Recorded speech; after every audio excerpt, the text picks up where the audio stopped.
सन्नो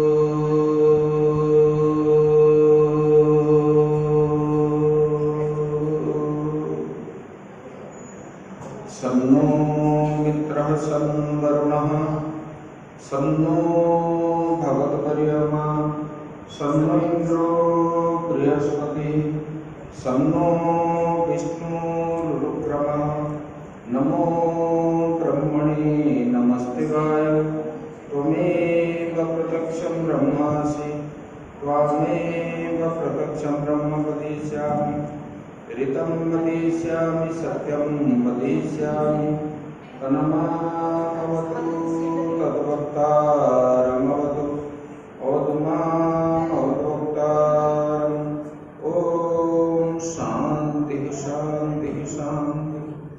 शङ्करं शङ्कराचार्यं केशवं बादरायणं सूत्रभाष्यकृतौ वन्दे भगवन्तौ पुनः पुनः। ईश्वरो गुरुरात्मेति मूर्तिभेदाविभागिने व्योमवद्व्याप्तदेहाय दक्षिणामूर्तये नमः। गुरुर्ब्रह्मा गुरुर्विष्णु गुरुर्देवो महेश्वरः गुरुः साक्षात् परं ब्रह्म तस्मै श्री गुरवे नमः। शान्ताकारं भुजगशयनं पद्मनाभं सुरेशं विश्वाधारं गगनसदृशं मेघवर्णं शुभांगं लक्ष्मीकान्तं कमलनयनं योगीर्विज्ञानगम्यं वन्दे विष्णुं भवभयहरं सर्वलोकैकनाथं। नारायणं नमस्कृत्य नरं चैव नरोत्तमं देवीं सरस्वतीं व्यासं ततो जयमुदीरयेत्। मूकं करोति वाचालं पङ्गुं लङ्घयते गिरिं यत्कृपातमहं वन्दे परमानन्दमाधवं। सच्चिदानन्दरूपाय विश्वोत्पत्त्यादिहेतवे तापत्रयविनाशाय श्रीकृष्णाय वयं नमः।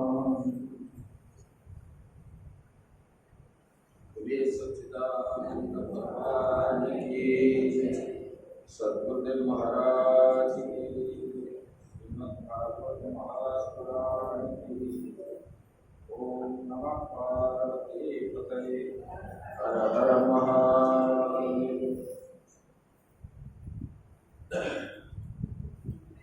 श्री कृष्ण गोविंद हरे मुरारे हे नाथ नारायण वासुदेव।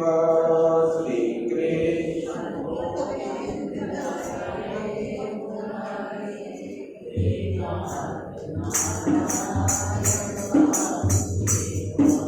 हे नाथ नारायण वासुदेव हे नाथ नारायण वासुदेव हे नाथ नारायण वासुदेव हे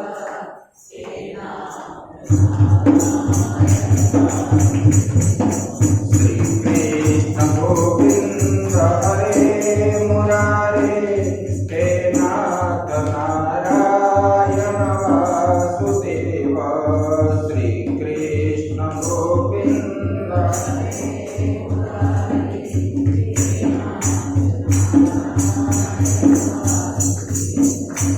जिह्वे पिबस्वामृतमेतदेव गोविन्द दामोदर माधवेति। श्रीकृष्ण गोविन्द हरे मुरारे हे नाथ नारायण वासुदेव। श्रीकृष्ण गोविन्द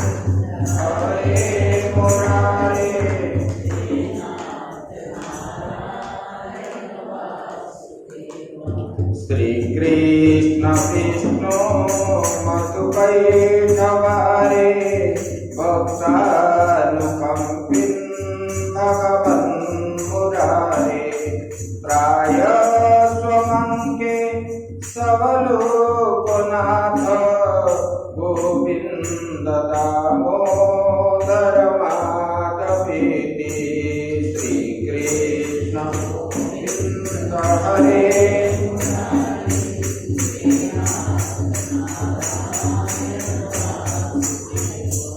हे नाथ नारायण वासुदेव हे नाथ नारायण वासुदेव हे नाथ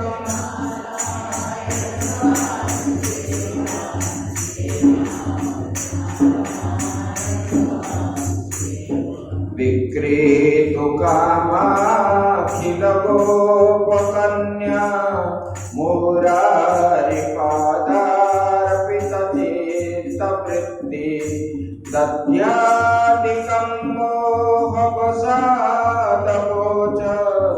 गोविन्द दामोदर माधवेति श्रीकृष्ण गोविन्द हरे मुरारे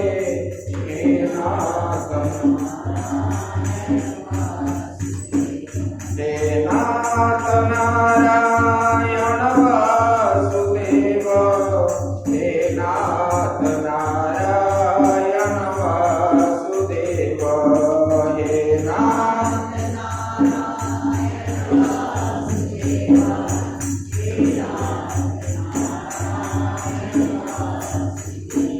गृहे गृहे गोपवधू कदम्बा सर्वे मिलित्वा समवाययोगे पुण्यानि नामानि पठन्ति नित्यं गोविन्द दामोदर माधवेति श्रीकृष्ण गोविन्द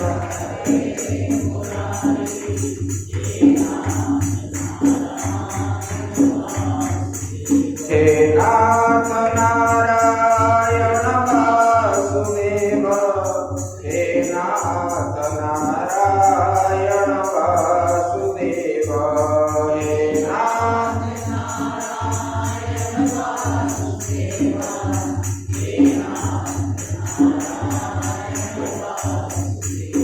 संसार कूपे पतितो गाधे मोहान्धपूर्णे विषयादितप्ते करावलम्बं मम देहि विष्णु गोविन्द दामोदर माधवेति श्रीकृष्ण गोविन्द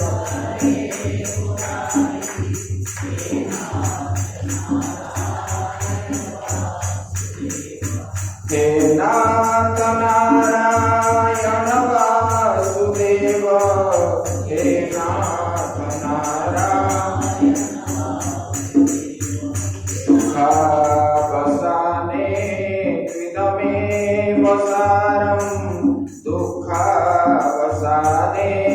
त्विदमेव गेयं देहावसाने त्विदमेव जाप्यं गोविन्द दामोदर माधवेति श्रीकृष्ण गोविन्द हरे मुरारे हे नाथ नारायण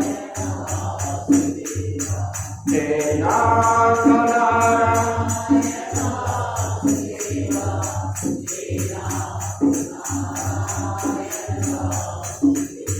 श्रीकृष्ण राधा पर गोकुलेश गोपाल गोवर्धननाथ विष्णु जिह्वे पिबस्वामृतमेतदेव गोविन्द दामोदर माधवेति श्रीकृष्ण गोविन्द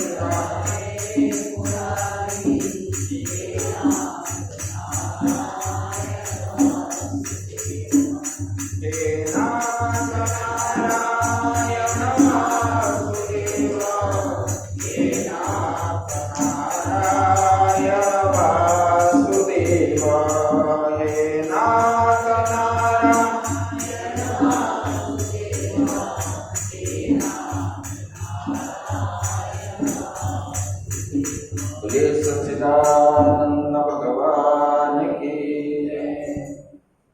गुरुदेव महाराज की जय। श्रीमद् भागवत महापुराण की जय। ओम नमः पार्वती पते हर हर महादेव।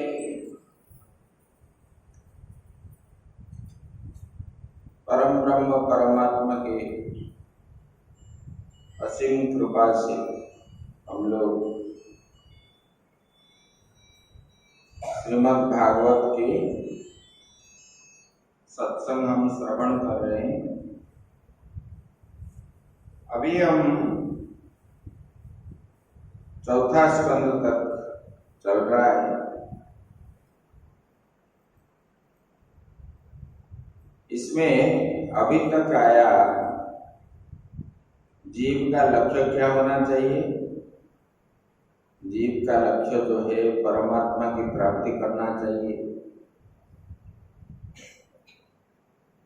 लक्ष्य यही है, मतलब अंतःकरण शुद्धि करने के बाद ही हम वही परमात्मा को प्राप्ति कर सकते हैं, या मोक्ष को या अमृत को, जो भी बोलो। तो बोले ये अंतःकरण शुद्धि का प्रक्रिया बताई कैसे। भक्ति के द्वारा, कर्म के द्वारा, ज्ञान के द्वारा। तीन प्रकार बताए गए। एक तो कर्म के द्वारा। कर्म कैसे होना चाहिए, बोले कि निष्काम भाव से, निष्काम कर्म करना। मतलब ये करेंगे तो मुझे ये मिलेगा, इस प्रकार भाव नहीं होना चाहिए। मिले या ना मिले इसको इच्छा, फल की इच्छा हम नहीं रखते। निष्काम कर्म, ऐसे निष्काम कर्म करते करते करते करते क्या हो जाएगा ना, ये इच्छाओं को निवृत्ति हो जाएगा और मन में इच्छा नहीं होगी। अब इच्छा रहती है ना, ये करेंगे तो ये मिलेगा, ये रहेगा तो ये मिलेगा। जब कुछ नहीं मिलेगा अब इच्छा ही नहीं रहेगा, इच्छा नष्ट हो जाएगी। हम कर्म करना है। जैसे कि घर में माताएं सारे काम करते हैं, इच्छा रखते हैं कि मुझे महीना में इतना रुपया मिलेगा, रखते हो। ये अपना कर्तव्य समझ करके ही आप लोग करते हो, तो वहां इच्छा नहीं रहती। इसलिए आपको क्या है, उसी काम में ना राग होती है, ना द्वेष होती है, ना कुछ भी नहीं। हमको ये करना है। ऐसे अगर संसारिक भगवत कर्मों में, सांसारिक कर्मों में, सब में अगर ऐसे भाव डाल दोगे तो अपने आप अंतःकरण शुद्ध ही हो जाएगा। यही बता, ये हो गया कर्म। फिर भक्ति करना है।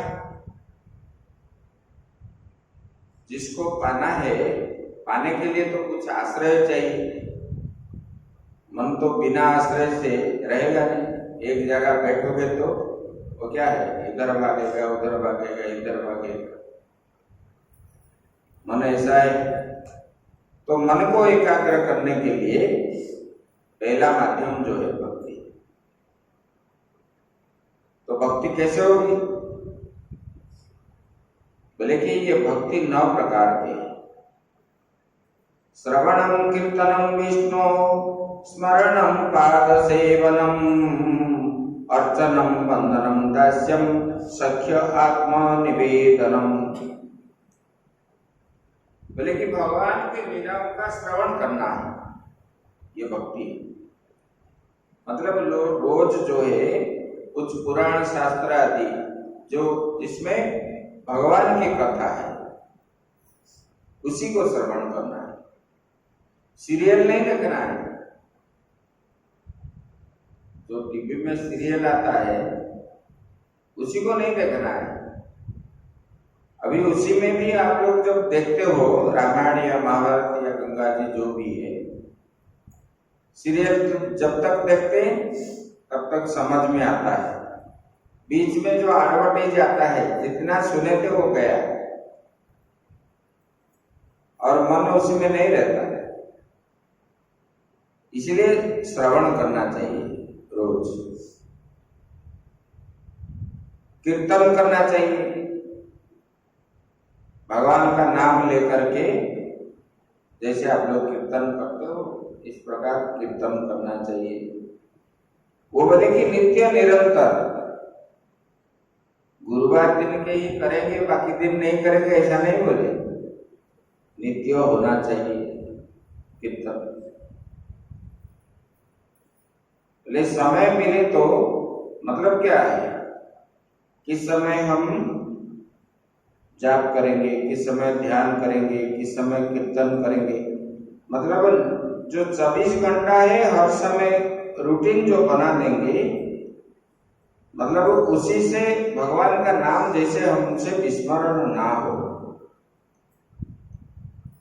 रूटीन बनाओगे तब जो है इस समय हम घर का काम करेंगे, घर का काम करने का समय भी भगवान का नाम लेना चाहिए। इधर कुछ सेवा भी करेंगे, सेवा करने का समय भी करना है, अपना भोजन बनाना है, ये करना है, वो करना है, इधर नाम भी चलता रहेगा, इधर काम भी चलता रहेगा। जब नाम लेकर के काम करोगे तो वो आपको समय का ज्ञान ही नहीं रहेगा, और जितना आप बोलते हो मुझे मैं आज थक गया, ऐसे हो गया, ऐसे हो गया, थकान भी मालूम नहीं पड़ेगा। कीर्तन करना है, स्मरण करना है, बार बार याद करना है, और भगवान का पाद सेवन करना है, जैसे हनुमान जी राम जी का कर रहे थे, लक्ष्मण जी, इस प्रकार पाद सेवन।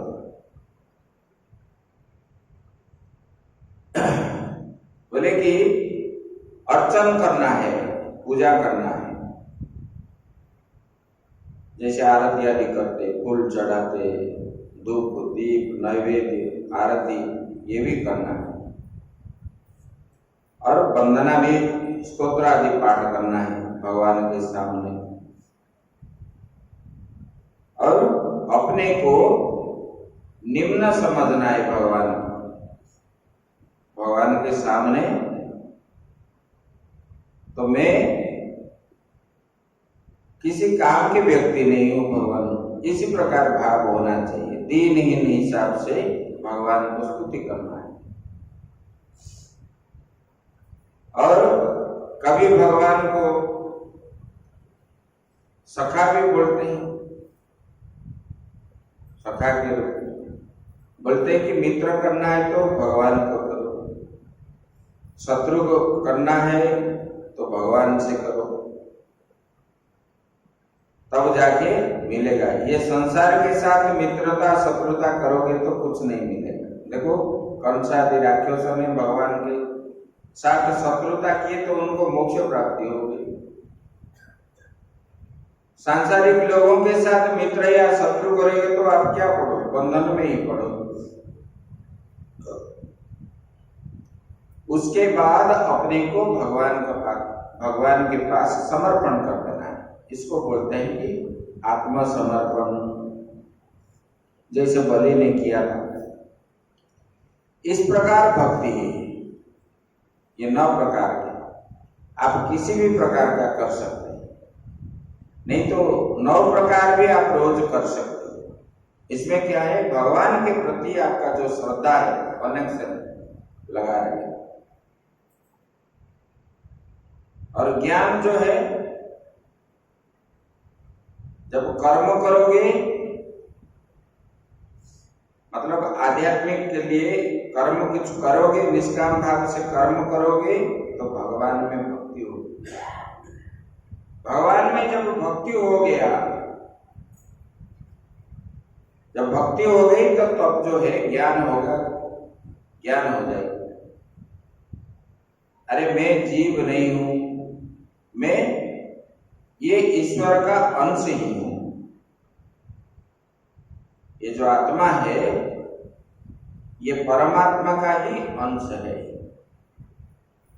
इससे अतिरिक्त और दूसरा कुछ नहीं हूं मैं। ये प्रकृष्ट ज्ञान। जब ये ज्ञान हो जाएगा तब आपको मुख्य प्राप्ति हो जाएगी। अहम ब्रह्मास्मि, मैं ब्रह्म ही हूं, मैं ना जीव हूं ना मैं कुछ भी नहीं हूं, मैं तो ब्रह्म ही हूं, ब्रह्म से अतिरिक्त और कुछ नहीं। ये ज्ञान तो बोले कि ये ज्ञान होने के लिए ही ये शास्त्र जो है हम पढ़ते हैं। शास्त्र किस लिए पढ़ा जाता है? ना भगवान को जानने के लिए, पांडित्य दिखाने के लिए कि बोलने के लिए, ये सब के लिए नहीं है। ये हम जो सुनते हैं या पढ़ते हैं कि सुनाते हैं, मतलब हमने पढ़े हैं तो हमारा गुरु दक्षिणा जो है, जिससे हम पढ़े हैं, हम कुछ लोगों को सुनाएंगे तो वही हमारा गुरु दक्षिणा है। इसको जो है प्रचार प्रसार करना है, लालची से नहीं, निष्काम भाव से। शास्त्र में ये कहा गया है, ये हमारा परंपरा ऐसा है। तब जो है ये शास्त्र में ये बताया गया कि हर समय भगवान का, परमात्मा का ही चिंतन करना चाहिए जीव को। तब जो है क्या होगा ना, अपना अंतकरण शुद्ध होगा, और अंतकरण शुद्ध होने पर ही हमको परमात्मा की प्राप्ति होगी। ये राजा पृथु ने अपने प्रजाओं को बोले, और जो सनक सनंदन आदि आए थे उन्होंने उपदेश दिए इस प्रकार। बोले कि देखो राजन, विषय पुरुषों का संग त्याग करना चाहिए। विषय पुरुष मतलब जिनके पास विषयों के मन है, खाएंगे पिएंगे घूमेंगे, इसी प्रकार व्यक्ति का जिनका मन चंचल है, एक स्थान में नहीं रहने पाने वाले, ऐसे विषयी पुरुष को त्याग करके एकांत में निवास करना चाहिए। एकांत निवास करने से क्या होगा? कोई खटपट नहीं होगा। जैसे कि तीर्थ को मिल करके जो जाते हो, आपको एक दिन रहने का इच्छा होगी तो दूसरे व्यक्ति बोलेगा कि हमारा घर में काम है, हम नहीं रह पाएंगे। किससे मिलने के लिए जाओगे? कोई महात्मा से, वो बोलेगा कि मैं नहीं चल पाऊंगा, तो इसमें विघ्न होता है। इसलिए अच्छे काम में अकेले ही करना चाहिए। भगवान का भजन भी इसलिए किया गया, अकेले ही बैठना है, एकांत में बैठना है, किससे बात भी नहीं करना है, मौन रहना है। ये सब जो कहा गया, क्योंकि विषयों का संग करने पर ही हमारा मन इधर उधर भागता है। इसलिए गीता में भगवान ने बताए, गीता में क्या, भागवत में, उपनिषद में बोले कि असंग शस्त्रेण दृढ़ेन चित्वा, बोले कि इंद्रियों का संग नहीं करना चाहिए। असंग शस्त्र के द्वारा ये विषय को छेदन करना चाहिए, काटना चाहिए, तब जाके आप आगे बढ़ पाओगे। बोले कि ऐसे करोगे तो शीघ्र भगवान मिल जाएंगे। जब तक बंधन नहीं काटोगे, विषय को नहीं छोड़ोगे, भगवान नहीं मिलेंगे। जितना जल्दी काटोगे विषय को, जितना जल्दी छोड़ोगे, इतना जल्दी भगवान आपके सामने ही खड़े हो जाएंगे। ध्रुव जी के आगे जैसे खड़े हो गए थे, ऐसे त्रिभंगी मां ठाणे में आपके सामने स्पष्ट रूप से, कहीं जाना भी नहीं है, ना बद्रीनाथ जाना है, ना वृंदावन जाना है, ना द्वारिका जाना है, कहीं भी नहीं जाना है, आपके घर में ही, जहां भी कहीं दूर नहीं है, अपने अंदर से निकल करके हमको दर्शन दे देंगे, यही होता है। बोले ज्ञानाग्नि की वृद्धि से सूक्ष्म शरीर भस्म हो जाता है। जब आपको ये ज्ञान हो गया, ज्ञानाग्नि दग्ध कर्माणि भस्मसात् कुरुते अर्जुन, चौथा अध्याय गीता में भगवान ने बताया। बोले कि ऐसे आत्मा परमात्मा के ज्ञान जब हो गया है, वही प्रकृष्ट ज्ञान है।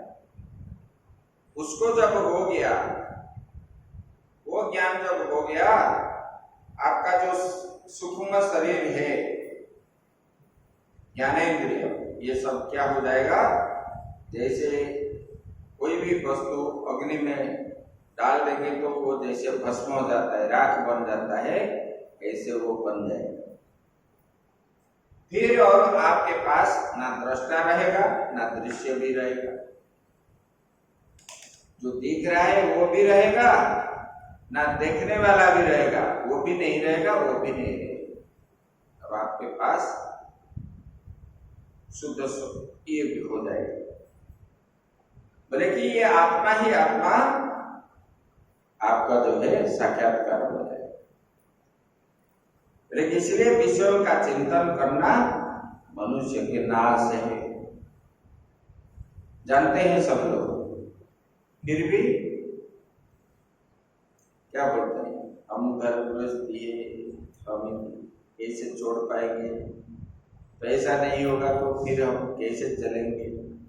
बोलो, बोलते हो कि नहीं बोलते? सब लोग बोलते हैं, आप भी नहीं, संसार में जितने लोग। लेकिन हम परीक्षा नहीं करते।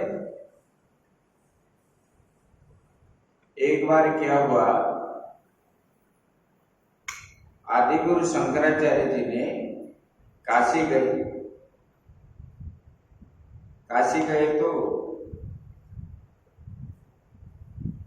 उनको मालूम हुआ कि यहाँ बिना खा के कोई भी नहीं सो पाता है। बोले कि अन्नपूर्णा जी आकर के खिलाते हैं। और भगवान आचार्य जी ने गए, गंगा किनारे रहे और बोले कि मैं आज नहीं खाऊंगा, तो घाट पे सो गए। जब सो गए, एक प्रहर के बाद माता जी ने आकर के आचार्य जी को उठाए और एक गुड़िया दे दी, उसमें भोजन ऐसे। अरे देने वाला दिलाने वाला वही है, जिसको जो प्रारब्ध में है वो प्राप्त होगा। जो भगवान का आश्रय लेने वाले को कभी कुछ कमी नहीं होता है, लेकिन हमारा विश्वास इतना होना चाहिए।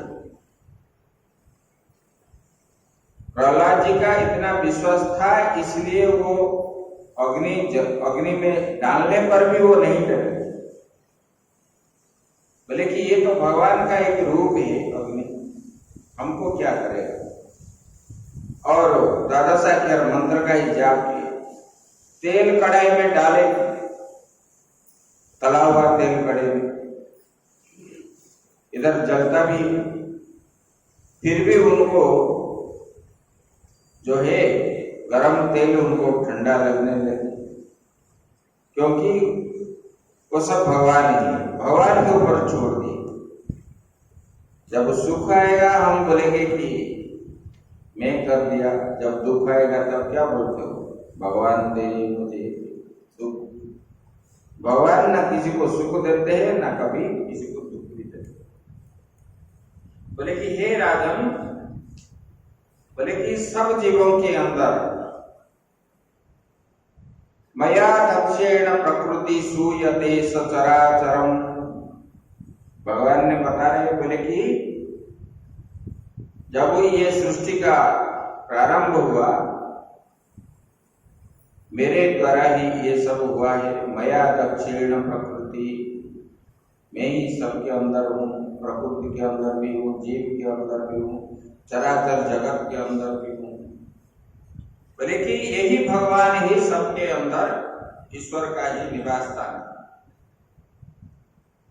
बोले कि ये आत्मा है, ये जो नाना प्रकार दिखता है ये माया है।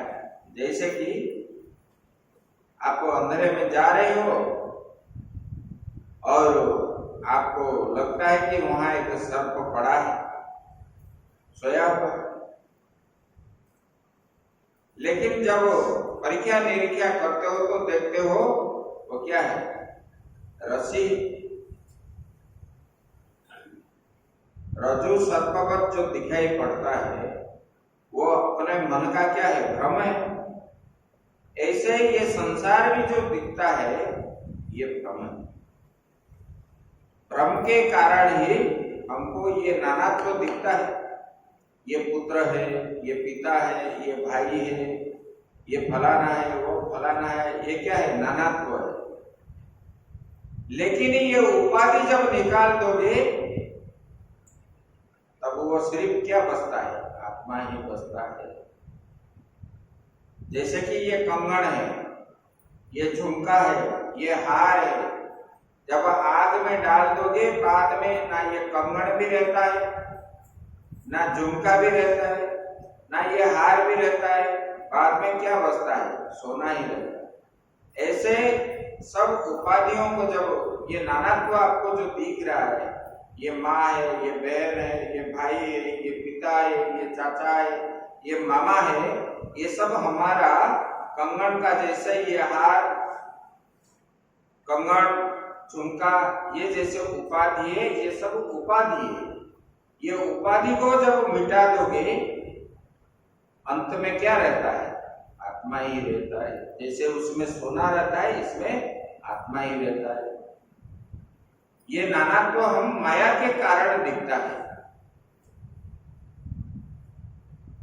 वास्तव में ये है ही नहीं। बोले कि ये शुद्ध आत्मा ही है।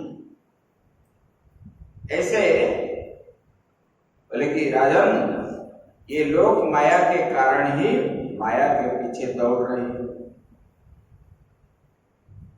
जैसे कि धूप में जा रहे हैं तो रास्ते में क्या दिखता है, रेत में या रास्ते में आपको बड़े धूप में जब चल के जाते हो, जब प्यास लगता है तो आपको दिख रहा है कि आगे जल है,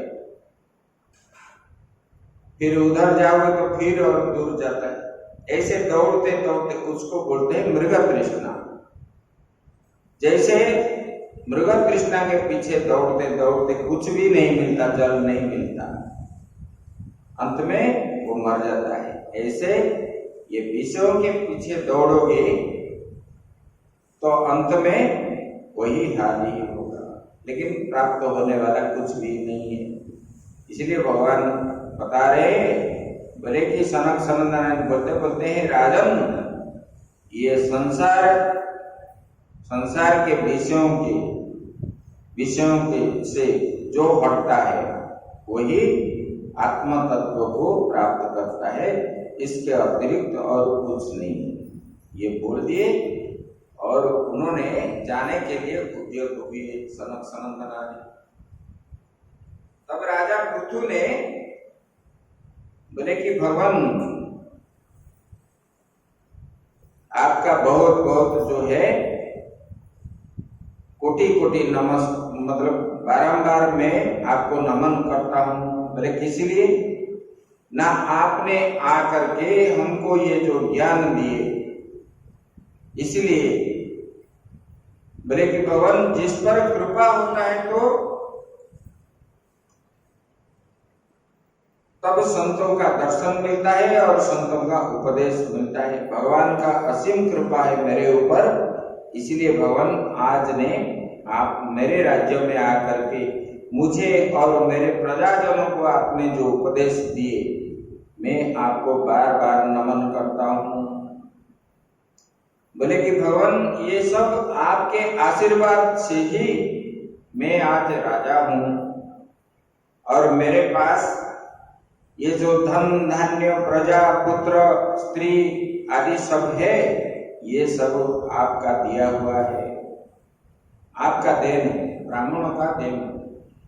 स्वमेव ब्राह्मण भुंक्ते स्वं वस्ते स्वं ददाति च तस्यैवानुग्रहेणान्नं भुञ्जते क्षत्रियादयः। बोले कि ब्राह्मण अपना ही खाता है। बोले कि भगवान, हम लोग जो खा रहे हैं, जो देख रहे हैं, जो पहन रहे हैं और जो उपभोग आदि करते हैं, ये सब आप लोगों का देन है। क्षत्रिय वैश्य शूद्र जो है, ये ब्राह्मण का दिया हुआ ही हम सब करते हैं। बोले कि ये ब्राह्मण महात्मा जो है, ये तपस्या के माध्यम से उनको सब प्राप्त होता है। बोले कि ब्राह्मण के ही अनुग्रह से क्षत्रिय वैश्य शूद्र जो है, तीन उसी को दी हुई वस्तुओं का उपभोग करते हैं। बोले कि इसमें जो नहीं जानता है वो गर्व अहंकार करके क्या बोलता है, मैंने ही किया, ऐसे बताते हैं। बोले कि ये जो है आपको भी जो है भगवान वासुदेव से ही प्राप्त हुआ है, क्योंकि ब्राह्मण जो है भगवान के अत्यंत प्रिय है। भगवान बोलते हैं ना, मैं ब्राह्मण के मुख में अग्नि के रूप में रहता हूं, इसलिए ब्राह्मण को पहले भोजन कराना चाहिए। आजकल ब्राह्मण से झूठा उठाते तो पाप है कि पुण्य है? बोलो। यहाँ सब झूठा डाल देते हैं, राजू उठाता है। इसलिए अपना बर्तन जो है स्वयं धोना चाहिए। दोष किसकी लगता है? ये मालूम नहीं पड़ता, अभी बाद में मालूम पड़े।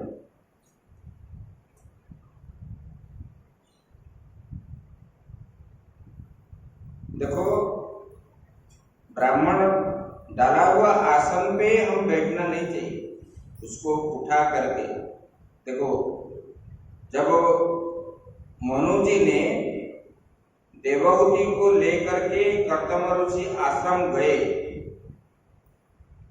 और कदर्म जी ने सबके लिए आसन बिछाए थे बैठने के लिए, लेकिन देवहूति ने वो आसन को उठाए, फिर खुद डाले, फिर बैठे। ब्राह्मण संत महापुरुष आसन डालेंगे, हम बैठेंगे तो हमारा ही आयु हानि होगी, आयु घटेगी।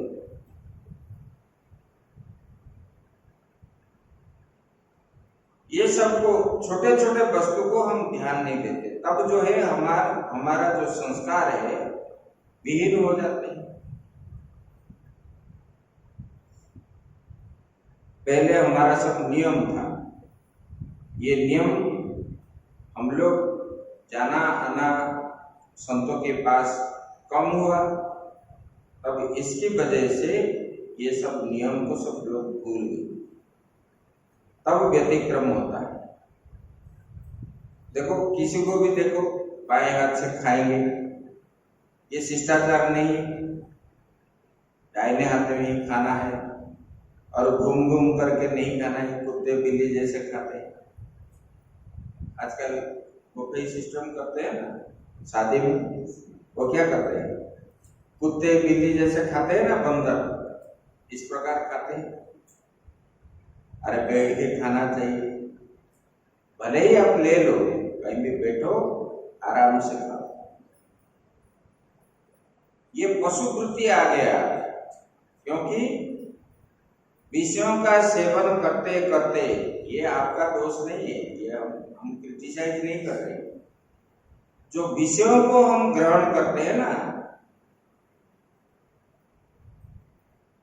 पशु किसको बोलते हैं? पश्यति इति पशु, विषयान पश्यति, जो विषयों को देखता है वही पशु। ये विषय को देखते देखते उपभोग करते करते जीव के मन में ये पशु बुद्धि आ गई, तब जो है उसकी ओर मन जाता है।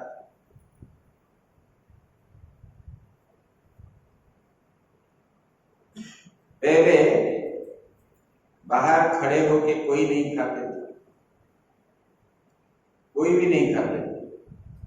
सम्राट घर के लोग जो है होटल के सामने खड़े होके कभी नहीं खाते। हम जब छोटे थे, हम लोग तो कभी बाहर कभी नहीं खाए, महात्मा बनने से पहले भी नहीं खाए। जो भी लाना है घर में ही खाना, ये परंपरा है। ये शिक्षा बचपन से ही प्राप्त होना चाहिए। तो ये मन इसमें इसलिए नहीं लगता। और मनु जी ने ये राजा पृथु ने बोले कि भगवान, आप लोगों का दर्शन हुआ और आप लोगों ने हमको कल्याण दिए और मोक्ष की बात बता दिए। ऐसे करके उनको प्रणाम किए और वो लोग ऐसे प्रणाम करते करते अंतर ध्यान हो गए। तब राजा पृथु सबको प्रजाओं को बढ़िया आशीर्वाद दिए, सुनाए। उसके बाद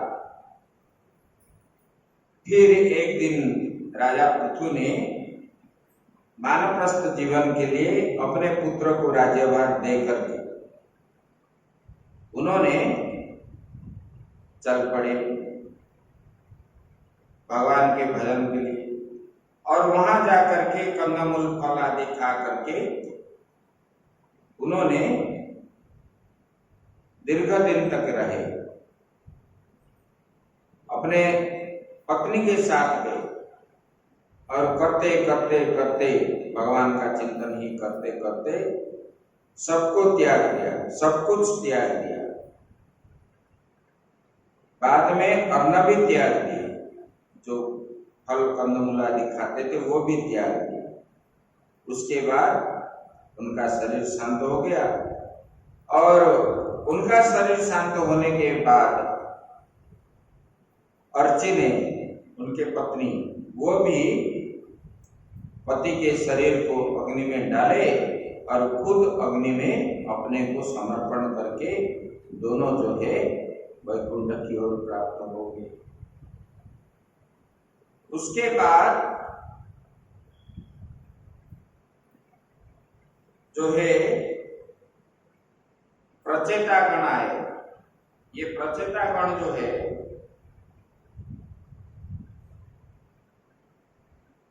ये पृथु के प्रपौत्र है। मतलब पृथु के ज्येष्ठ पुत्र तो विजिताश्व थे। उनका जो 4 बेटे हैं, विजितास, हयर्क्ष, ध्रुमकेशु, वृक और द्रविड़, ये हयर्क्ष ही विजिताश्व, क्योंकि इंद्र से अश्व को जीत करके लाया था, इसलिए उनका नाम है विजिताश्व। और ये विजिताश्व का दूसरा नाम है अंतर्धान। बोले कि ये इंद्र से अंतर्ध्यान होने का सीखा, मतलब यहाँ है अभी अंतर्धान हो जाएगा, ऐसे विद्या उन्होंने सीखे, इसलिए उनका नाम भी अंतर्धान है। बोले कि ऐसे ये पृथु के प्रपौत्र जो है प्राचीन बलि, ये प्राचीन बलि में बहुत सारे यज्ञ किया। राजा जब बना, सारा पृथ्वी जो है कुशा में छा गया। एक बार नारद जी आए, नारद जी पूछने लगे, बोले कि हे राजन, आपने जो ये कर्म कर रहे हो, जो यज्ञ आप कर रहे हो, इसमें आपको कभी शांति मिली है? बोले कि भगवान कभी शांति नहीं मिली, कुछ ना कुछ अशांति रहा है। बोले कि इतने सारे यज्ञ कर दिए और आपको शांति नहीं प्राप्त हुई। सारा जो है भारत खंड जो है पूषा में छा दिया और ये यज्ञ में इतने पशुओं को बलि दी, फिर आपको शांति क्यों नहीं मिली? तो बोले भगवान कृपा करके आप ही मुझे बता दीजिए ये शांति कहां से मिले। तब नारद जी ने उनको बोले तुमने जो वध किया पशुओं को, बोले कि उनका परिणाम क्या आपको मालूम है? बोले कि भगवान नहीं। और उनको अभिमंत्रित करके जल दिए नारद जी और प्राचीन बल्ली राजा मुख को धोया। बोले कि ऊपर देखो, और ऊपर जब देखा जिस पशुओं को इन्होंने मारा था उस पशुओं ने इनको अस्त्र शस्त्र लेकर के खड़े हैं उनको मारने की तैयारी में। तब ये देख करके डर गया। नारद जी बोले तुम जब परलोक जाओगे ये लोग तो आपको पहले ही मारेंगे। देखो जो जिनको लोग मारते हैं, अच्छा मरने को कौन चाहता है? कोई भी जीव मरने को चाहता है? नहीं चाहता। भले चींटी भी हो, मच्छर भी हो, हम जो मारते हैं वो मरना नहीं चाहता है। हम मारने के कारण वो हमारा शत्रु बन गया है। फिर अगले जन्म में जब परलोक हम जाएंगे वो हमारा शत्रु बन करके हमारा प्रतिशोध लेगा। यही। तब नारद जी ने जब प्राचीनवल्ली को दिखाया तब प्राचीनवल्ली राजा ने बोले कि भगवान इसी से मुक्ति कैसे हो, मुझे कुछ ज्ञान दीजिए। तब नारद जी ने उनको पुरंजन उपाख्यान सुनाया। बोले कि देखो ये जो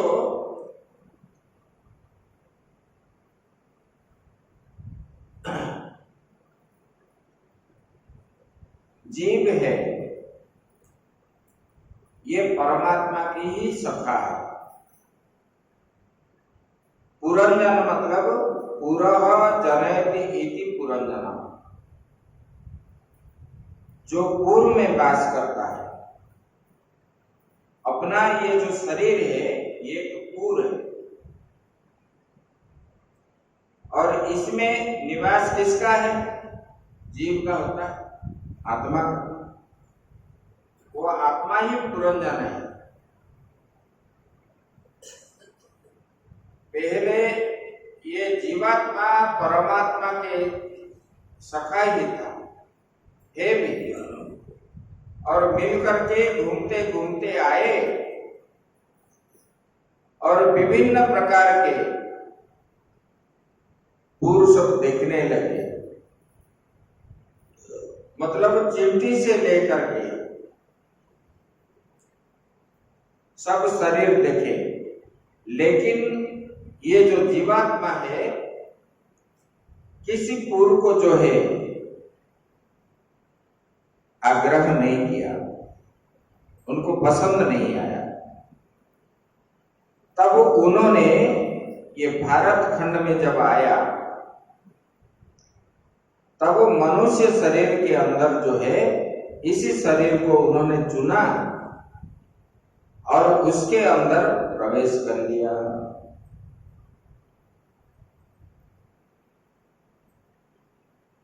उसने बताया ना, एक दिन हम बता रहे थे, सब लोग सब जीव जो है एक एक इंद्रिय विषयों को भोगते हैं तो मरते हैं, और मनुष्य जो है 5 इंद्रियों से वो ग्रहण करता है। उसका अवस्था क्या होगा इस दिन बता रहे हैं। बोले कि इसलिए जब ये पूर्व में प्रवेश करता है जीवात्मा, ये बुद्धि जो है इसमें क्या है, 9 दरवाजा है, क्योंकि यहाँ 7 दरवाजा है, इसमें 7 रास्ता है, कान में 2, इसमें 2, 1, ये 7 हो गए। और नीचे की 9 दरवाजे वाला ये पूर है। इसमें बोले कि 5 नाग निवास करते हैं। पंच प्राण जो है वो द्वारपाल के रूप में रहते हैं। प्राण, अपान, व्यान, उदान, समान, ये पंच प्राण चलता है ना श्वास में, वही रक्षा करते हैं इसको, आत्मा। जब वो प्राण निकल जाता है तब वो आत्मा भी उनके साथ निकलता है, तब जीव मृतक डिक्लेयर करते। बोले कि इसी शरीर में जब वो प्रवेश करता है और बुद्धि के साथ वो संग करता है, बुद्धि को स्त्री लिया गया है, बुद्धि रूपक स्त्री के साथ वो संग करके और तादात्म्य भाव हो करके उन्होंने इसके अंदर क्या है, खेल खेलता है, शिकार करता है। वो बोलता है कि मैं इस राज्य का राजा हूं और विषय भोगों को भोगता है, जीव ये सब करता है। और बुद्धि रूपी स्त्री जहां जहां ले जाती है वो वहां वहां जाता है। ये खाना है, ये पीना है, इसको लाना है, इसके साथ संग करना है, इसके साथ नहीं करना है, जैसे जैसे, तब जीव जो है उसी के पीछे पीछे भाग दौड़ करता है। लेकिन वो नहीं जानता है कि मैं इनसे अलग हूं, बुद्धि आदि से मैं अलग हूं। क्योंकि पुरुष जो होता है स्त्री का अधीन क्यों बनता है, ना स्त्री के प्रति उनका कुछ कमजोरियां रहता है, इसलिए क्या है, उसका वो अधीन बन जाता है। ऐसे उसको बता रहे इसमें, वो एक दिन बिना बता के शिकार खेलने पुरंदर चला गया, स्त्री को बिना बता के। जब चला गया तब ये पुरंदर की स्त्री जो है रानी के रूप में इस नगर में रहती है, वो क्या किया, जैसे कैकेयी सोए थे इस प्रकार वो उस घर में सो गया। और राजा ने जब शिकार खेलते खेलते थक गया, जब आया देखा तो उनका पत्नी जो है बुलाने पर भी नहीं आए। दास दासी पूछने लगे, दास दासी को पूछने लगा कहाँ गई रानी,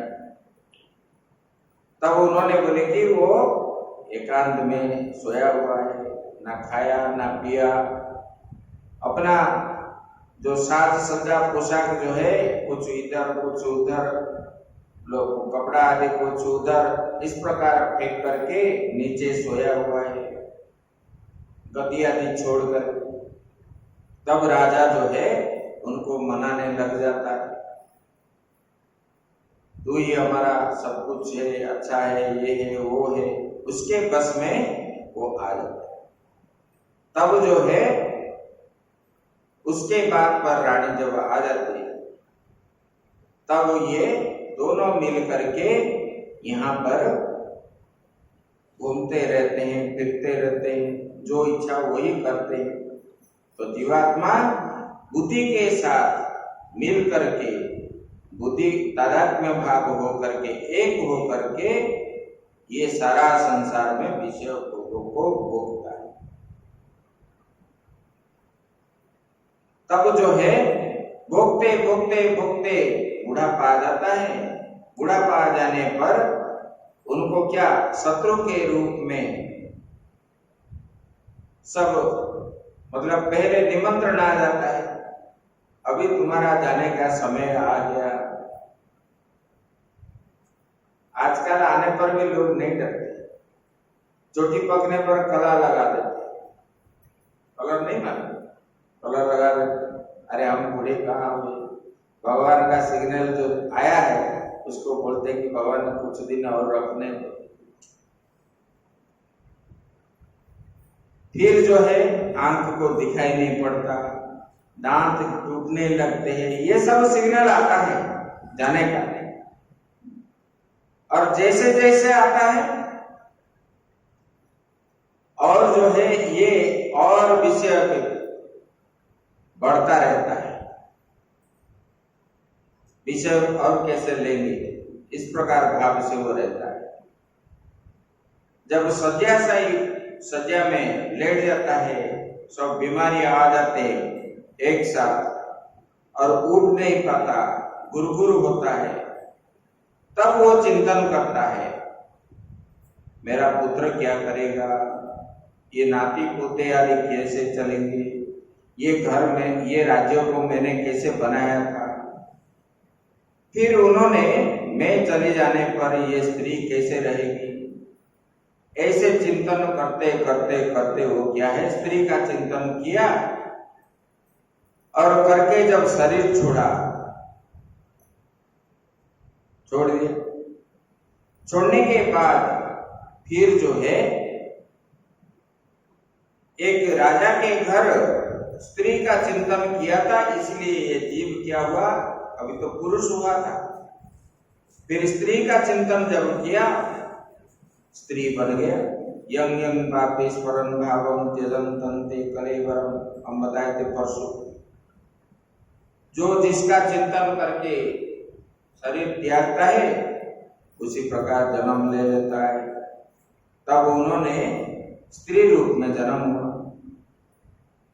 फिर जो है किसी देश के राजा के साथ ये रानी राजा के घर जन्म हुई ना, और राजा के साथ उनका विवाह हो गया। विवाह होने के बाद ऐसे कालक्रम से धीरे धीरे बुढ़ापा आ गई और उनने शरीर त्याग दिया। जब शरीर त्याग दिया तब ये लोग लेकर के स्मशान में डाल दिए। तब जो है ये रानी रोने लगी स्मशान में पति के लाश को लेकर, और उन्होंने जब रोने लगी बहुत समय तक रोने लगी, मैं एकांत हो गया, आप मुझे छोड़ करके चले गए, मैं कैसे रहूं, इस प्रकार रो रही।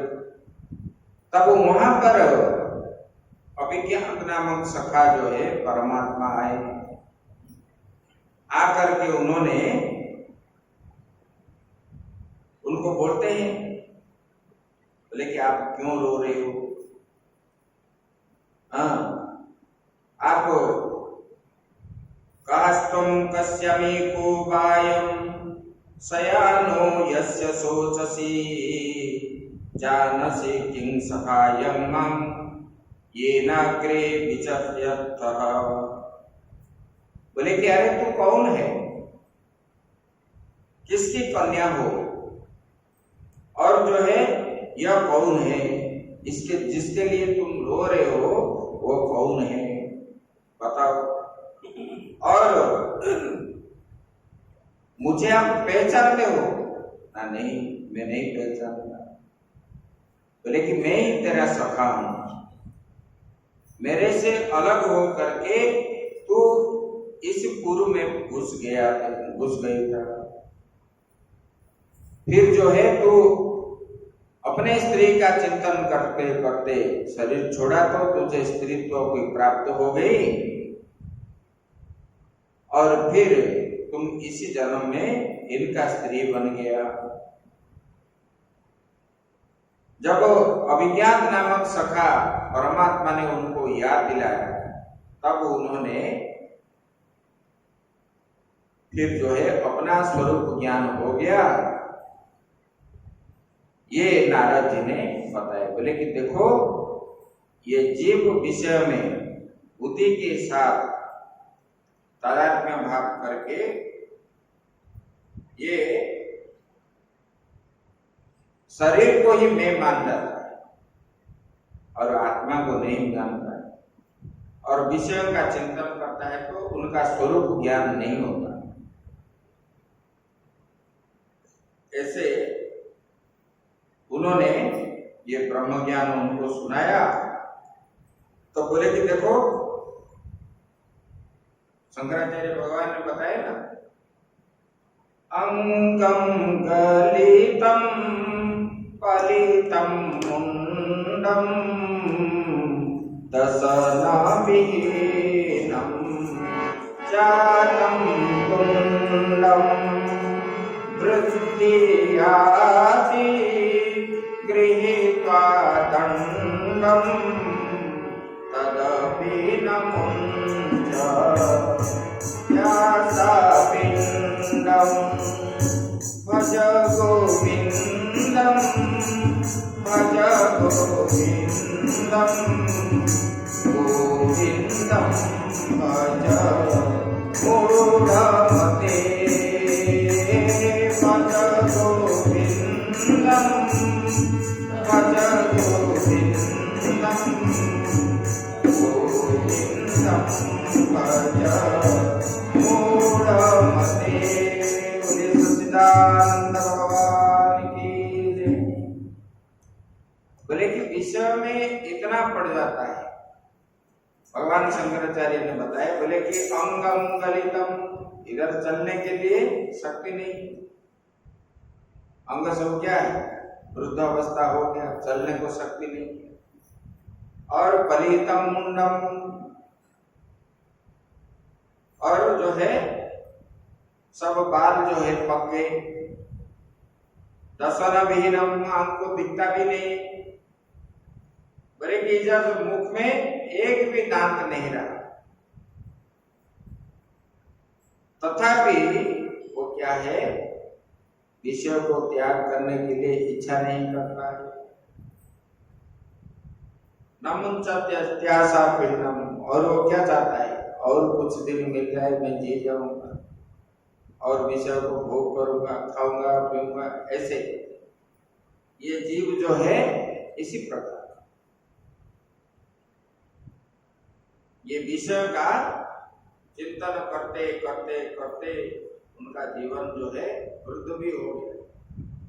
नहीं दिख रहा है, नहीं सुन रहा है, नहीं बोल पा रहा है, खा भी नहीं पा रहा है, तथापि वो अपना आशा जो है छोड़ता नहीं।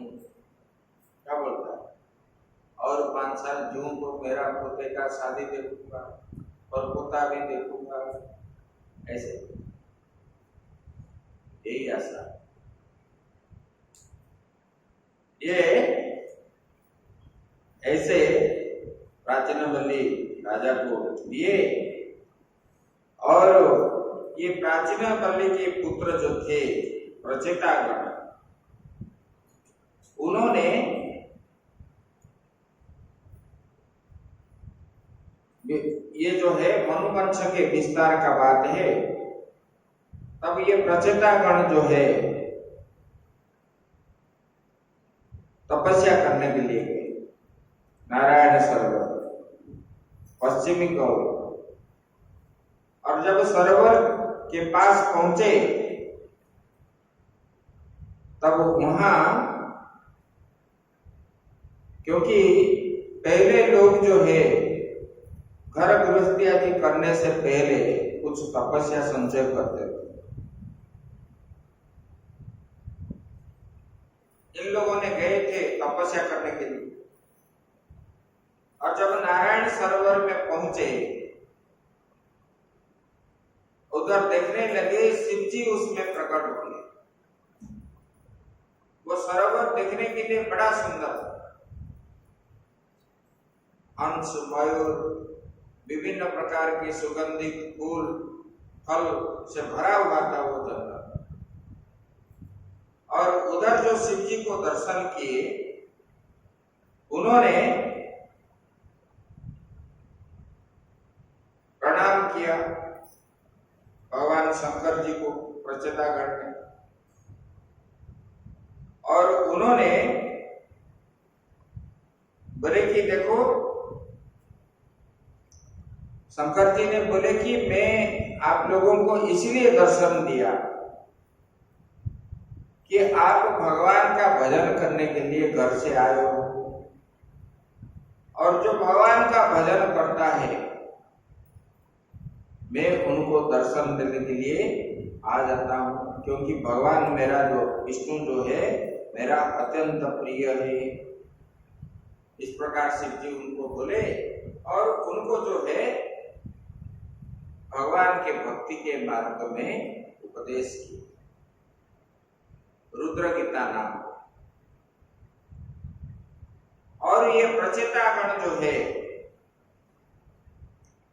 शिव जी के उपदेश लेकर के उन्होंने वहां पर दीर्घ समय तक कई हजार वर्षों तक तपस्या किए जल के अंदर, और जब तपस्या किए तब भगवान जो है उनको दर्शन दिए। बोले कि हे प्रचेतागण, भगवान बोले कि उठो और आप लोग इधर से जाओ, ऐसे जाओगे तो बोले कि आपको जो है मारिसा नाम की कन्या मिलेगी और उनको ग्रहण करो। बोले कि वो कंडू ऋषि से प्रमलोचा अप्सरा से वो उत्पन्न हुआ है। बोले कि वो तो अप्सरा चली गई और वो कन्या को जंगल के जो वृक्ष आदि है उन्होंने पालन पोषण करके रखे, और आप जो है उनको ग्रहण करो। ऐसे प्रचेतागण भगवान विष्णु के दर्शन करके फिर चले गए और वो सुंदरी कन्या को विवाह करके अपने राज्य में रहे। ये प्रचेता के पुत्र बने। वो दक्ष जो है जब भगवान शंकर का विद्वेष किया तब उनका सिर कट गया। फिर जो है बकरी का सिर जब लग गया तब उन्होंने शरीर रखा नहीं, शरीर को त्याग किया। फिर दक्ष के रूप में जब जन्म लिया, ब्रह्मा जी ने जन्म दिया और ब्रह्मा जी के आदेशानुसार उन्होंने 12 लाख वर्ष तक राज्य का पालन किया और उन्होंने पहले तपस्या किया जाकर तब भगवान विष्णु का दर्शन हुआ और भगवान को स्तुति करने लगे। बोले कि भगवान मेरा जन्म सार्थक हो गया। बोले कि जिसका जन्म हुआ मनुष्य जन्म पा करके, जिनके आंखों से भगवान विष्णु का दर्शन हो, मूर्ति का पूजन हो और वाणी जो बोले भगवान के नाम में ही बोलना चाहिए, बोले कि तब मुख जो है सार्थक बनता है। और जिस कान मिला है उसी कानों के द्वारा भगवान का कीर्तन हम श्रवण करेंगे तब ये कान भी सार्थक हो जाता है। इसी प्रकार दक्ष ने स्तुति किया भगवान को। उसके बाद ये दक्ष ने उनका वंश विस्तार करने लगा। तब उन्होंने पुत्र जो 10 पुत्र हुए और सबको बोलने लगा जाओ सृष्टि उत्पन्न करो। तब ये जब गए तब रास्ते में नारद जी मिल गए और उनको बोले तुमको जो है कभी जानते हो? बोले कि जिस नगर में एक ही राजा रहता है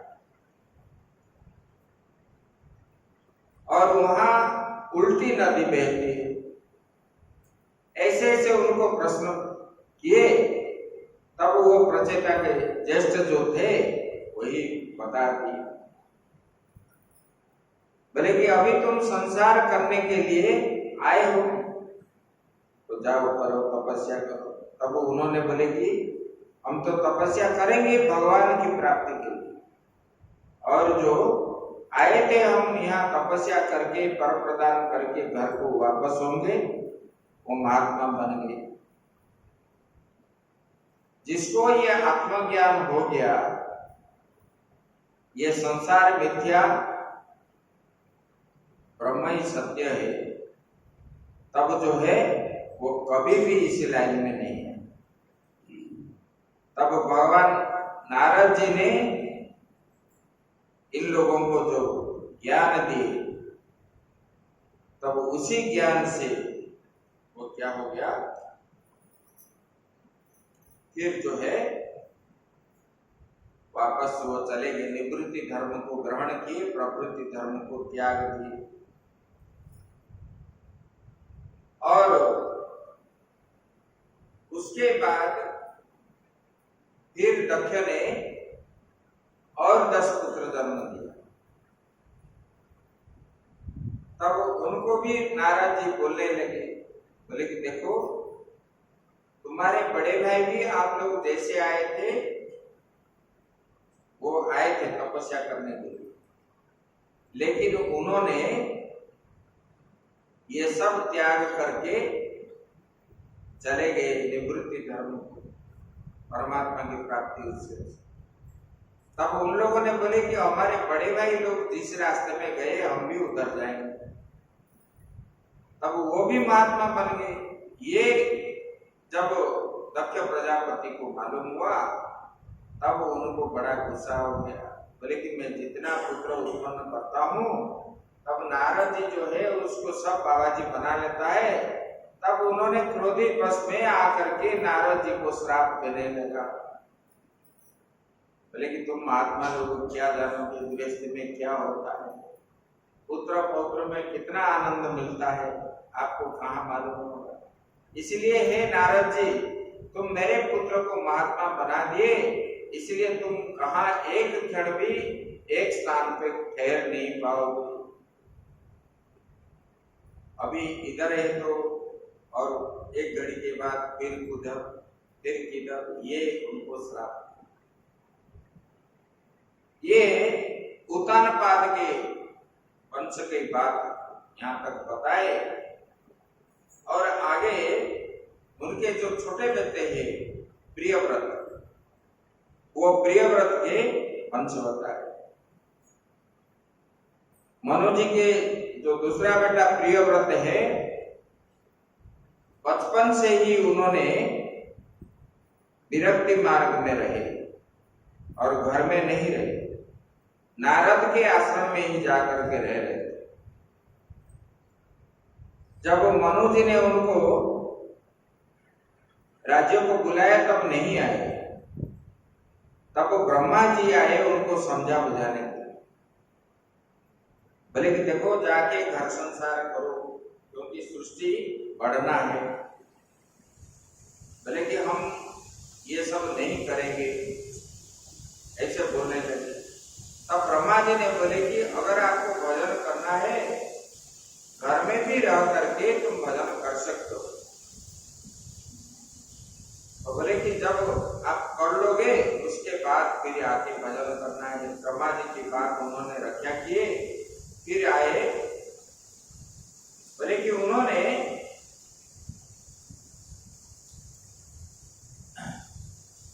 वो प्रियव्रत आकर के राज्य पालन करने लगे। फिर जो है उन्हीं से उन्होंने विश्वकर्मा के प्रजापति की कन्या जो है वैष्णवती से विवाह की, और उन्हीं से अग्निद्र, इध्वजन्य, यज्ञबाहु, महावीर, हिरण्यरेता और धृतपृष्ठ, श्रवण, मोघातिथि, वितिहोत्र, कभी ये 10 पुत्र हुए। बोले कि ये प्रियव्रत के ये सब पुत्र हुए और उनका पुत्री जो है, एक पुत्री थी, वो पुत्री को उन्होंने शुक्राचार्य को विवाह, शुक्राचार्य के साथ विवाह किए, जिससे कि देवदानी उत्पन्न हुई। बोले कि ये विश्वकर्मा का पुत्री से उत्पन्न हुआ, मतलब प्रियव्रत विवाह किए और प्रियव्रत के जो कन्या है वो शुक्राचार्य को विवाह किए, शुक्राचार्य की कन्या ही देवदानी है। ये कथा आगे है। और ये प्रियव्रत के पुत्र जो है अग्निन्द्र, और ये अग्निन्द्र को राजा जब बने तब ये भी बड़े धार्मिक राजा थे। उनका स्वभाव जो है परमात्मा की ओर ही जाग यज्ञ आदि सब करे किए। और ये अग्निद्र के पुत्र है नाभि, और नाभि भी ऐसे भगवान का ही चिंतन किए, यज्ञ किए, और ये नाभि के औरत से ही उनके घर में ऋषभ देव जी उत्पन्न हुए। बोलिए ऋषभ देव भगवान की। क्योंकि ये ऋषभ देव जो है भगवान का एक अवतार है, उसको जो बोलते हैं ना हम अवधूत, जिन्होंने एकादश स्कंद में अवधूत रूप में भटकने वाले वही ऋषभ देव, वो ऋषभ देव का अवतार है।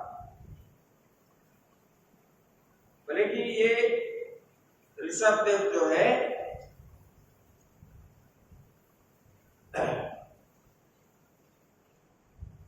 ये ऋषभ देव इंद्र के जयंती नाम के कन्या को विवाह की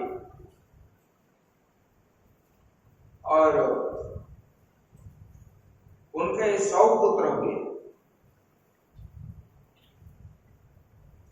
वो 100 पुत्र को जो है ऋषभ देव जो है अपने पुत्र को खुद उपदेश देते। कैसे उपदेश देते थे वो बता रहे हैं। नायम देहो देह भाजनम निलोके काष्ठं कमानर्हते पिंगुजाम ये तपो दिव्यम पुत्रकायेन सत्वं सत्येत यस्मात् ब्रह्म सौख्यम तुरंतम। बोले कि ये जो है न अयम देहो, ये जो शरीर मिल रहा है हमको, अपने पुत्र को ऋषभ देव जी ने बोल रहे हैं कि आप लोगों को ये जो शरीर मिला है, ये शरीर जो है बड़ा दुर्लभ है। बोले कुकर शुकर के समान विषय भोग के लिए नहीं मिला है। जैसे कि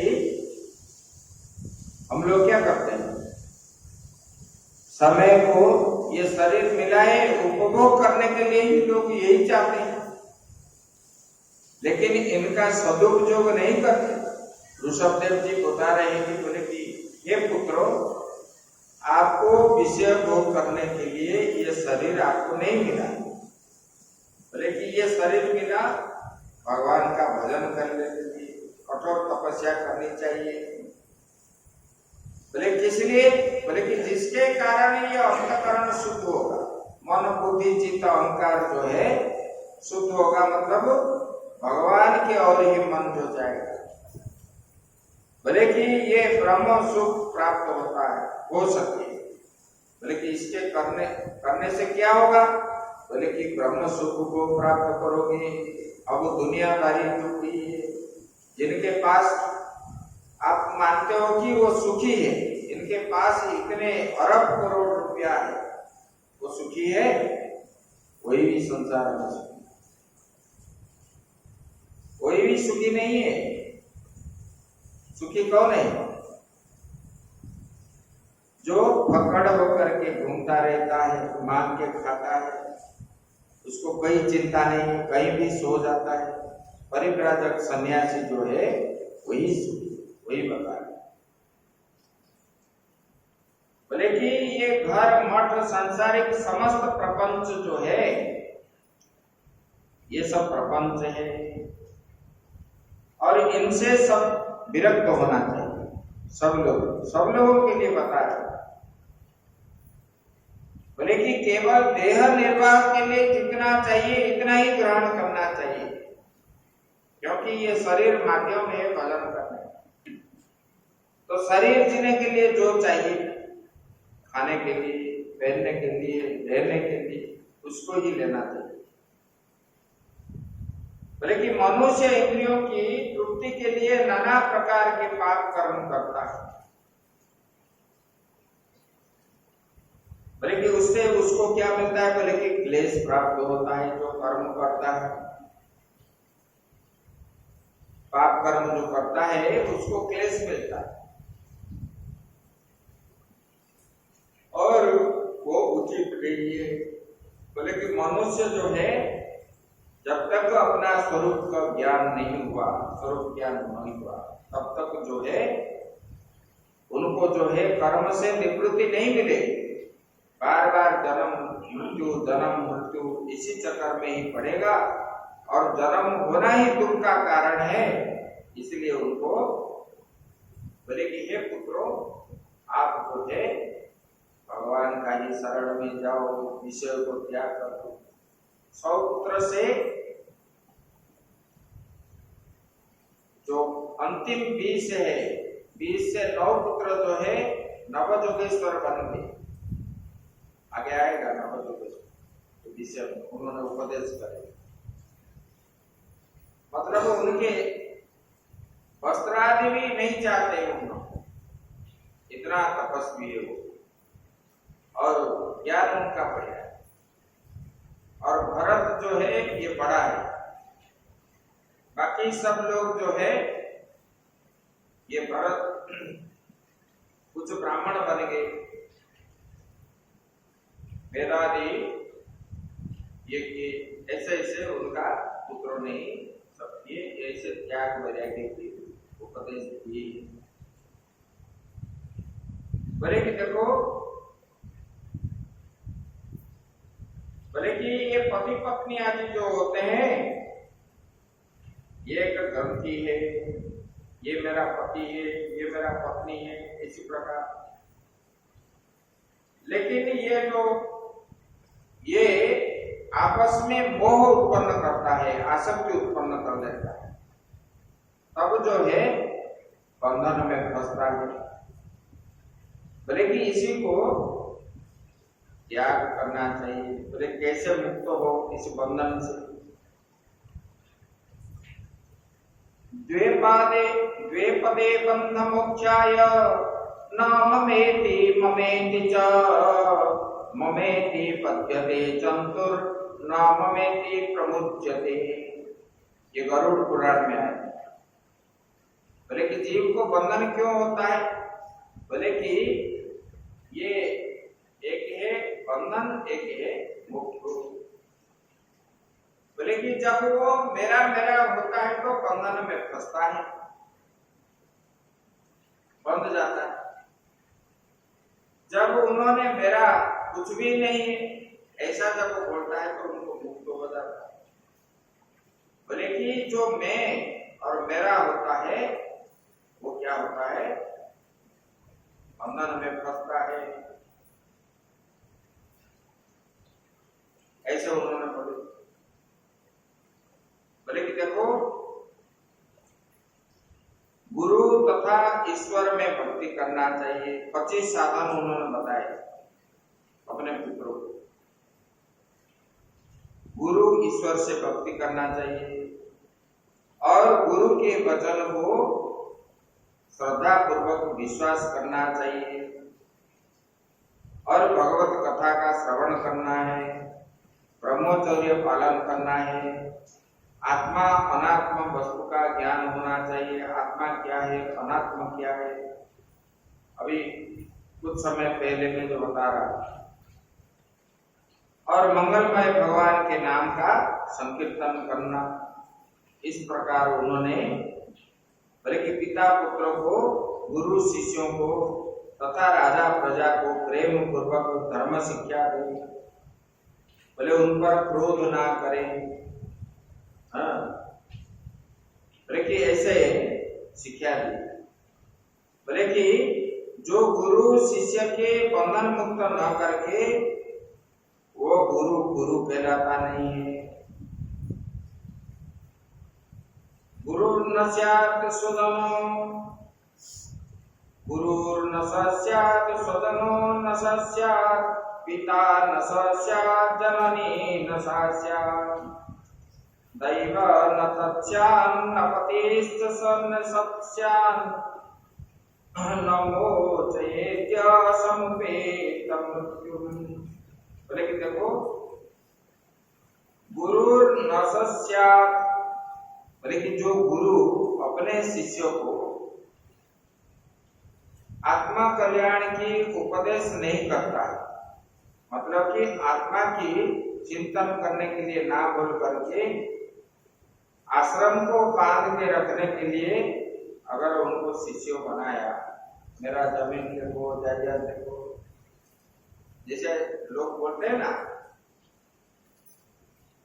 बोलते कि महाराज यहाँ रहो, यहाँ खेती बाड़ी देखो, बोलते कि नहीं, खेती बाड़ी में भगवान मिलेंगे, घर छोड़ना क्या सार्थक होगा।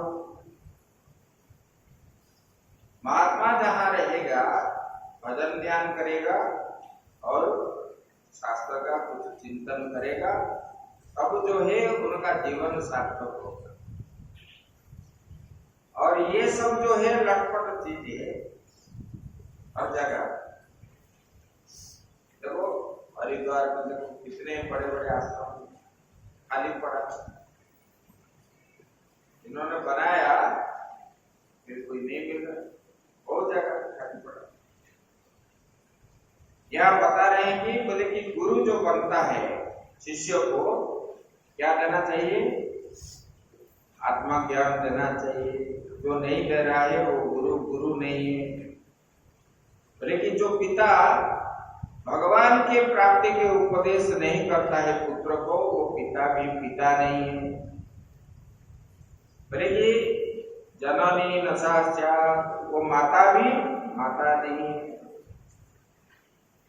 भगवान को प्राप्ति के लिए जो बचपन से बच्चों को नहीं सिखाता है,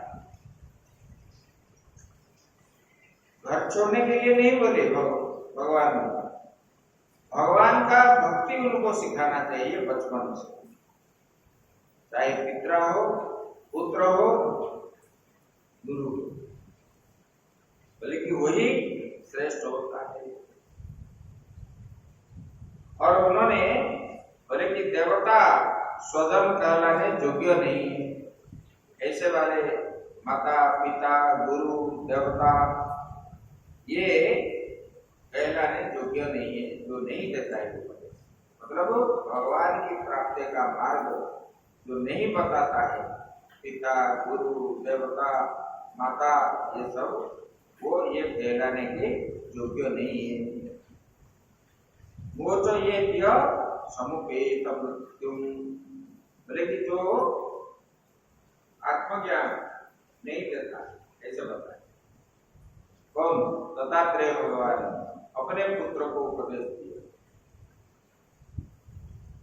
इस प्रकार उन्होंने उपदेश दिए और उपदेश दे करके भरत को राज्यभार दे दिए और वो जो है छोड़ करके घर से निकल पड़े। मिला तो खाए, ना मिला तो भी किसको कुछ बोले नहीं, किसको मांगे भी नहीं, ऐसे घूमते गए। और जो पहने थे वो बस इतना ही, और जंगल में ही रहने लगे। ऐसे रहते रहते भगवान का भजन ध्यान हर समय आत्मचिंतन में ही बैठे रहे और भूख प्यास को जीत लिए किसी को मांगने का भी उन्होंने इच्छा भी नहीं की। और ऐसे करते करते उन्होंने एक बार जंगल में प्रवेश कर लिए और जंगल में उनको जो है आग लग गई अपने आप। वो जंगल के अंदर थे और चारों ओर आग जो है आ गया। उन्होंने अपने मुख में पत्थर डाल दिए, शायद ये आवाज हमारा निकल जाएगा तो कोई आके मुझे बचा लेगा। और इस प्रकार उन्होंने शरीर त्याग दिए। ऐसे ऋषभदेव जी का बात है। और जो उनके पुत्र भरत की बात हम कल से शुरू करेंगे। तो आज थोड़ा भजन कीर्तन करो। आज हमारा चला ओम पूर्णमदः पूर्णमिदं पूर्णात् पूर्णमुदच्यते पूर्णस्य पूर्णमादाय पूर्णमेवावशिष्यते। ओम शांति शांति।